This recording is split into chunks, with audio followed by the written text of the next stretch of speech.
మనము ఎప్పుడైతే దేవుడు మనకు అప్పగించిన పనిని, ఆయన ఇష్టపడుతున్న పనిని మనం ఎప్పుడైతే చేస్తామో దేవుడు మనల్ని ఎప్పుడు కూడా విడిచిపెట్టేవాడైతే కాదు. హల్లెలూయా. ఏమిటి ఆయనకి ఇష్టమైన పనులు అంటే, నువ్వు ప్రాణం పెట్టక్కర్లేదు, నువ్వు రక్తము కార్చిన అవసరం లేదు. దేవుడిచ్చిన ఆజ్ఞ ఏంటి?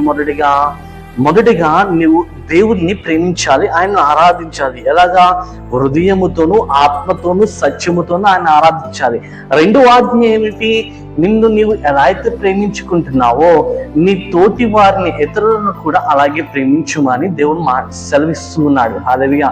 అనగా ఇతరులను అనగా మన శత్రువులైనను, మిత్రులైనను, ఇరుగు పొరుగు వారైనా ఎవరైనా సరే మనం ఇచ్చేవారిగా ఉండాలి.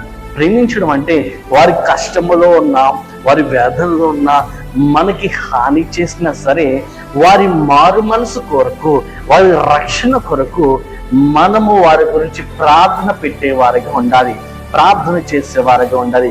అటు హృదయము మనము కలిగి ఉన్నప్పుడు దేవుడు మన ఎడల ఎంతో సంతోషిస్తూ ఉంటాడు. ఎందుకనగా దేవుడు మనల్ని ఈ లోకానికి పంపించింది ఎందుకో తెలుసా? ఆయన ప్రేమను, ఆయన సువార్తను జగత్తు పునాదులంతటికీ కూడా ప్రకటించడానికి ఆయన మనలను పంపించి ఉన్నాడు. హల్లెలూయా. నీవు చేసే ప్రార్థన ఇతరుల కొరకు చేయాలి. నీవు చేసే ప్రార్థన అనేకుల మారు మనసు కొరకు చేయాలి. నీవు చేసే ప్రార్థన శత్రువులు మార్చబడి మిత్రులుగా మార్చబడడానికి ప్రార్థన చేయాలి.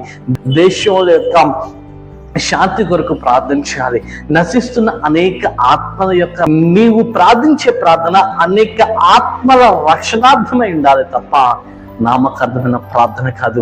అటు రీతిగా మనం ప్రార్థన చేసినప్పుడు దేవుడు మన ఎడల ఆయన సంతోషించేవాడనై ఉంటున్నాడు.